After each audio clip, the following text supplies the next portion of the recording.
தாவேகா பிரச்சாரத்தில் நடந்த கரூர் துயர சம்பவத்தை தொடர்ந்து சிபிஐ இப்போ இது கையில் எடுத்திருக்கு. ஸோ ஆப்வியஸ்லி வந்துட்டு சிபிஐ இப்போ தமிழ்நாடுக்குள்ளே என்டர் ஆகிட்டாங்க. ஸோ இன்னும் சொல்ல போனோம்னா கரூரில் தான் தங்கி இந்த ஒரு இன்வெஸ்டிகேஷன் ஆரம்பிச்சிருக்காங்க அப்படின்றது சொல்லலாம். ஆப்வியஸ்லி எல்லாருக்குமே தெரிஞ்ச ஒரு விஷயம் தான்.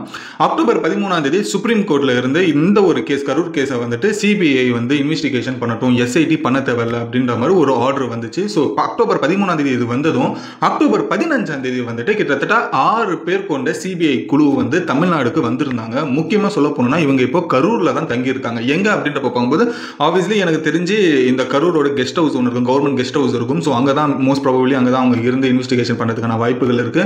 ஸோ இந்த 6 பேர் கொண்ட இந்த சிபிஐ முழுக்க நார்த் இந்தியாவிலேருந்து வர வைக்கப்பட்டவங்க. ஸோ இவங்க தான் வந்துட்டு இப்போ எஸ்ஐடியில் இருந்து இப்போ சிபிஐ வந்து இந்த ஒரு இன்வெஸ்டிகேஷன் ஸ்டார்ட் பண்ண போகிறாங்க அப்படின்றது தெரிஞ்சுக்கோங்க. ஸோ ஆப்வியஸ்லி அக்டோபர் 15 சிபிஐ கரூருக்கு வந்துட்டாங்க. ஸோ இதோட தொடர்ச்சியாக அக்டோபர் 16 எஸ்ஐடி வந்துட்டு இது வரைக்கும் என்னென்னலாம் வந்துட்டு சேகரித்து வச்சிருக்காங்களோ எல்லா டாக்குமெண்ட்டையும் என்னென்னலாம் இன்வெஸ்டிகேஷன் பண்ணியிருக்காங்களோ அது மொத்த டாக்குமெண்ட்டும் அக்டோபர் 16 இருந்து எஸ்ஐடி சிபிஐ கையில் கொடுத்துடுச்சு. ஸோ இது வரைக்கும் அவங்க என்னென்னலாம் விசாரணை பண்ணியிருக்காங்க அப்படின்னு சொல்லி இப்போ இந்த ஒரு கேஸ் டாக்குமெண்ட் எல்லாமே இப்போ சிபிஐ கையில் தான் இருக்கு. ஸோ இப்போ இந்த சிபிஐ கையில் வந்ததுக்கு அப்புறமா இப்போ ஆப்வியஸ்லி அவங்க கரூரில் தான் இருக்காங்க. இதுக்கான ஒரு இன்வெஸ்டிகேஷன் ஆரம்பிச்சிருக்காங்க. இதோட தொடர்ச்சியாக அவங்க ஒரு எஃப்ஐஆருமே ஃபைல் பண்ணி தான் இந்த ஒரு கேஸை தொடங்கி இருக்காங்க அப்படின்ற ஒரு விஷயம் தெரிஞ்சுக்கோங்க. எல்லாமே இப்போ கரண்டாக நடந்துட்டு இருக்கிற ஒரு விஷயம். பட் இந்த கரூர் சம்பவத்தை பொறுத்த வரைக்கும் ஒரு கட்டமைப்பு எப்படி தான் அந்த ஃபைனல் ரிப்போர்ட் வரும் அப்படின்ற ஒரு கட்டமைப்பு பார்த்தோம்னா இன்னைக்கு கரூரில் இந்த 6 சிபிஐ வந்துட்டு இன்வெஸ்டிகேஷன் பண்ணுறாங்கன்னா அதோட ரிப்போர்ட்டை வந்துட்டு யார்கிட்ட கொடுப்பாங்கன்னா ஒரு ரிட்டையர்டு ஜட்ஜ் கிட்ட கொடுப்பாங்க. இந்த ரிட்டையர்டு ஜட்ஜ் என்ன பண்ணுவாங்கன்னா அவங்க வந்துட்டு இதை இன்னும் கொஞ்சம் முழுமையாக விசாரிச்சு ஃபைனலாக அது சுப்ரீம் கோர்ட்டு கிட்ட கொடுப்பாங்க. சுப்ரீம் கோர்ட் இவங்க எல்லாத்தையுமே விசாரிச்ச இன்வெஸ்டிகேஷன் ரிப்போர்ட் எல்லாமே வந்துட்டு சரியானது அப்படின்ற ஒரு விஷயத்தை வந்து சுப்ரீம் கோர்ட் ஓகே சொல்லிச்சுன்னா அதோட வந்து சுப்ரீம் கோர்ட் இதுதான் ஜட்மெண்ட் அப்படின்றது சொல்லிடுவாங்க.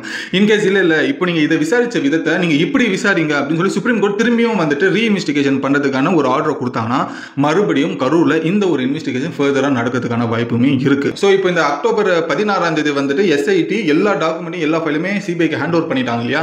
ஸோ இவங்க ஹேண்ட் ஓவர் பண்ணோட கையில் வந்துட்டு இப்போ சிபிஐ ஒரு எஃப்ஐஆரை ஃபைல் பண்ணியிருக்காங்க. எஃப்ஐஆரை ஃபைல் பண்ணோட தொடர்ச்சி அவங்களோட சிபிஐயோட ஃபர்ஸ்ட் மூவ் என்ன அப்படின்றப்ப பார்க்கும்போது இந்த ஒரு ஸ்டாம்பேட் எந்த இடத்துல நடந்தது அப்படின்னு சொல்லி அந்த இடத்தை விசிட் பண்ணுவாங்க. விசிட் பண்ணுறது மட்டும் கிடையாது, அந்த இடம் எப்படிப்பட்ட ஒரு இடம் சொல்லி மெஷர்மெண்ட் பண்ணுவாங்க. ஸோ வேலுசாமிபுரம், அந்த வேலுசாமிபுரத்தில் பர்டிகுலராக அந்த ஒரு பிரச்சாரம் நடந்த அந்த ரோடு இருக்கு இல்லையா, அந்த ஒரு ரோடு எத்தனை பேரை வந்துட்டு உட்கொள்ளும், எத்தனை ஆட்கள் வந்துட்டு அங்கே உள்ள வந்துட்டு இருக்கலாம் அப்படின்ற ஒரு விஷயத்தையுமே கணக்கெடுப்பாங்க. அதே போல் இது எந்த அளவுக்கான ஒரு அகலமாக இருக்குது, எந்த அளவுக்கான ஒரு நீளமாக இருக்குன்னு சொல்லி மெஷர்மெண்ட்டும் எடுப்பாங்க. ஸோ இந்த ஒரு இடத்துல இத்தனை பேர் உள்ள வருவாங்க அப்படின்ற பட்சத்தில் இந்த இடம் தாங்குமா தாங்காதா அப்படின்றது முதல்ல விசாரிப்பாங்க. ரெண்டாவது விஷயம், இந்த தாவேகா தொண்டர்கள் எத்தனை பேர் வருவாங்க அப்படின்னு சொல்லி போலீஸ் கிட்ட ரெக்வஸ்ட் லெட்டர் கொடுத்துருக்காங்க. ஸோ அந்த ஒரு விஷயத்தையுமே வந்துட்டு எடுப்பாங்க. அவங்க 10,000க்கு கேட்டிருக்காங்க, 5,000க்கு கேட்டிருக்காங்க. இஃப் இன்கேஸ் அவங்க 10,000 5,000 கேட்டாங்க அப்படின்ற பட்சத்தில் வேலுசாமிபுரம்ல வந்துட்டு 10,000 அங்கே நிற்கலாம் அப்படின்ற பட்சத்தில் அதுக்கு மீறி கூட்டம் வந்ததுன்னா அது தாவேகாவோட தப்பு அப்படின்ற மாதிரி மாறும். அப்படி இல்லை, இவங்க கொடுத்தது வந்து 10,000 20,000 அப்படின்றப்ப சொல்லும்போது இந்த இடம் அது தாங்காது 10,000க்கு கூட அப்படின்றப்ப பார்க்கும்போது இந்த ஒரு சிபிஐ அப்படியே வந்து போலீஸ் கிட்ட வந்துமே திரும்புறதுக்கான வாய்ப்புகள் இருக்குது. ஸோ இந்த ஒரு இடம் முதல்ல மெஷர்மெண்ட் எப்படி இருக்குது, இந்த ஒரு இடம் வந்துட்டு என்ன மாதிரி இருக்குது அப்படின்னு சொல்லி முதல்ல இந்த ஒரு வேலுசாமிபுரம் நடந்த அந்த பிரச்சாரத்தோட இடத்தை ஃபர்ஸ்ட் ஒரு விசிட்டும் பிளஸ் மெஷர்மெண்ட்டுக்காகவுமே ஃபர்ஸ்ட் மூவா சிபிஐ இது இருக்கும் அப்படின்றது சொல்லப்படுது. ஸோ ரெண்டாவது விஷயம் என்ன அப்படின்றப்போ இந்த ஒரு ஸ்டாம்பேட் நடந்தது இல்லையா, இந்த ஸ்டாம்பேட்டில் அங்கே இருந்த போலீசர்ஸ் அதுக்கப்புறமா கலெக்டர்ஸ் என்ன நடந்தது, அங்கே என்ன மாதிரி விஷயங்களை நீங்கள் சந்திச்சிங்க, ஆக்சுவலி அங்கே பிரச்சனை என்னவாக தான் இருந்தது அப்படின்னு சொல்லி முதல்ல சிபிஐ வந்துட்டு கவர்மெண்ட் அஃபீஷியல்ஸையுமே போலீஸையுமே அதே நேரத்தில் அங்கே இருக்கிற கலெக்டர்ஸையுமே வந்துட்டு ஜஸ்ட் ஒரு இன்வெஸ்டிகேஷன் பண்ணுறதுக்கான வாய்ப்புகள் இருக்குது. ஸோ அவங்க சொல்கிற அந்த ஒரு பதிலுமே வந்துட்டு சிபிஐ கேட்டு அதுக்கான ஒரு டேட்டாவை ரிப்போர்ட் பண்ணிப்பாங்க அப்படின்றது தெரிஞ்சுக்கோங்க. ஸோ மூணாவது விஷயம் என்ன அப்படின்றப்போ ஐ விட்னஸ். ஸோ அந்த ஒரு பிரச்சாரத்தில் அந்த ஒரு இடத்துல யாரெல்லாம் வந்துட்டு கடைக்காரர்கள் இருக்காங்க, யாரெல்லாம் டெய்லியும் வியாபாரம் பண்ணுறவங்க இருக்காங்க, யாரெல்லாம் அங்கே வீடு கட்டி குடும்பத்தோட வாழ்றாங்க, அவங்க கிட்ட எல்லாத்தையுமே வந்துட்டு ஆக்சுவலி அந்த ஒரு பிரச்சாரத்தில் என்ன நடந்தது அப்படின்னு சொல்லி பொதுமக்கள் கிட்டயுமே விசாரிப்பாங்க அப்படின்ற ஒரு விஷயம் அவங்களோட மூணாவது ஒரு விஷயமா இருக்கு.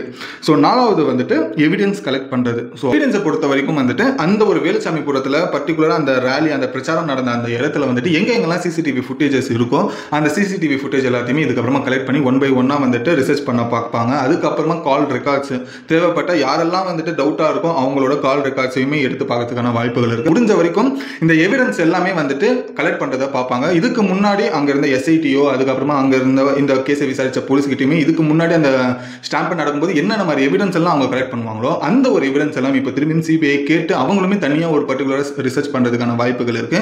ஸோ இந்த ஒரு எவிடன்ஸை கலெக்ட் பண்றதுமே அடுத்த ஒரு ஸ்டேஜா வந்துட்டு மாறும். இப்போ 6வது வந்துட்டு பர்மிஷன் லெட்டர். ஸோ இந்த பர்மிஷன் லெட்டர்ஸ் அப்படின்றத பொறுத்த வரைக்கும் யார் இந்த பிரச்சாரம் வந்துட்டு நடக்கிறதுக்கான அரேஞ்ச்மெண்ட் பண்ணது, இந்த ஒரு அரேஞ்ச்மெண்ட்டுக்கு யார் பர்மிஷன் கொடுத்தது.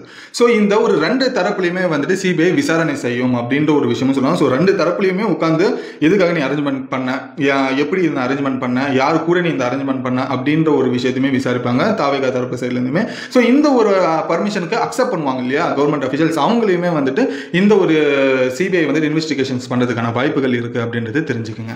இந்த ஒரு விஷயம் எல்லாமே சிபிஐ ஃபர்தரா வந்துட்டு இன்வெஸ்டிகேஷன் பண்ற ஆட்கள் யாராவது மேல வந்துட்டு டவுட் வந்தாலோ, அந்த ஆள் வந்துட்டு வெளியூருக்கு போற மாதிரியோ இல்லைனா வந்துட்டு இந்த ஒரு இன்வெஸ்டிகேஷன் ஒத்துழைப்பு கொடுக்காத மாதிரியும் இருந்தாலோ, அவர் மேல வந்துட்டு அதிகமா சந்தேகம் எழும்பி வந்தாலுமே சரி, ஸோ இது எல்லாத்துக்குமே வந்துட்டு ஒரு டவுட், ஒரு பர்சனை டவுட் பண்ணிட்டாங்க அப்படின்ற பட்சத்தில் ப்ராப்பரான ஒரு கோஆர்டினேஷன் இல்லை அப்படின்ற பட்சத்தில் அவங்கள வந்துட்டு கஸ்டடியில் எடுத்து இன்வெஸ்டிகேஷன் பண்றதுக்கான வாய்ப்புகளும் இருக்கு. இது ஒரு கட்டத்துக்கு மேலே அரெஸ்ட் பண்றதுக்கான முழு பொறுப்புமே சிபிஐ கையில் இருக்கு அப்படின்றதுமே தெரிஞ்சுக்கோங்க.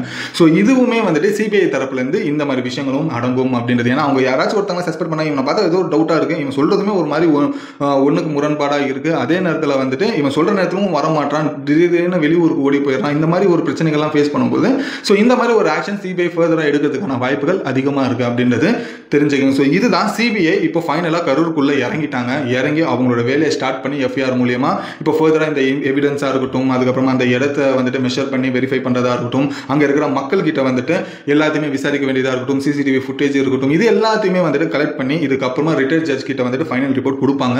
ரிட்டையர்ட் ஜட்ஜ் வந்துட்டு என்ன பண்ணுவாங்கன்னா அது எல்லாத்தையுமே திரும்பி ரீவெரிஃபை பண்ணி இதுதான் ஃபைனல் அப்படின்னு சொல்லி சுப்ரீம் கோர்ட்டுக்கு கொடுப்பாங்க. அதுக்கப்புறமா தான் சுப்ரீம் கோர்ட் அவங்களோட ஜட்மெண்ட்டே சொல்லுவாங்க. ஸோ இதுதான் வந்துட்டு ஒரு கம்ப்ளீட் ப்ரொசீஜர் இருக்கு. இஃப் இன்கேஸ் நான் முன்ன சொன்ன மாதிரி இல்லை நீங்கள் இந்த விஷயத்தை இப்படி விசாரிச்சதை நீங்கள் வேற விதமாக விசாரிங்க அப்படின்றது சொன்னாங்கன்னா மறுபடியும் இந்த ஒரு சிபிஐ இன்வெஸ்டிகேஷன் மறுபடியும் அவங்களோட சுப்ரீம் கோர்ட் சொன்ன இன்ஸ்ட்ரக்ஷன் படி மறுபடியும் விசாரிக்கிறதுக்கான வாய்ப்புகள் அதிகமாக இருக்கு. பட் இப்போதோட தொடர்ச்சியாக ஏகப்பட்ட பேர் கேட்குறீங்க கமெண்ட்ஸ்ல திரும்பி எப்போ வந்துட்டு விஜயன பிரச்சாரத்துக்கு வருவாருன்ட்டு. இப்போதைக்கு அவர் வர மாதிரி தெரியல.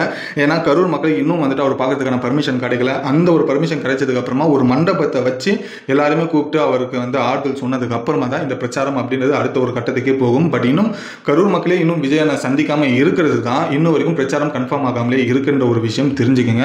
ஸோ இதுதான் டிவிக்கோட ஒரு ரீசெண்ட் அப்டேட்ஸ் அப்படின்றதும். ஸோ ஒரு இன்ஃபர்மேஷன் யூஸ்ஃபுல்லாக இருந்ததுன்னா லைக் பண்ணிக்கோங்க. சிபிஐ கரூருக்கு வந்திருக்காங்க. ஸோ இதை பற்றி நீங்கள் என்ன நினைக்கிறீங்க? இந்த ஒரு இன்வெஸ்டிகேஷன்ஸில் என்ன மாதிரி சேஞ்சஸ் எல்லாம் நம்ம எதிர்பார்க்கலாம் அப்படின்றது உங்களோட கருத்து என்னன்றதையும் கமெண்ட்ல சொல்லுங்க. நானும் படிச்சு தெரிஞ்சுக்கிறேன். ஸோ இன்னும் நம்ம சேனல் சப்ஸ்கிரைப் பண்ணலாம், உடனே சப்ஸ்கிரைப் பண்ணிக்கோங்க. அப்போ தான் உலகத்தில் நடக்கிற எல்லா விஷயங்களும் நீங்கள் வெறும் 10 நிமிஷத்தில் ஷார்ட் அண்ட் ஸ்வீட்டாக தெரிஞ்சுக்கலாம். அதுக்கு உங்களோட சப்போர்ட்டை சப்ஸ்கிரைப் அப்படின்ற ஒரு விஷயத்தில் காமிச்சிக்கோங்க. இந்த வீடியோ முடிச்சுட்டு நாளைக்கு ஒரு சூப்பரான வீடியோவில் உங்களை வந்து நான் பார்க்குறேன். And then bye bye AV.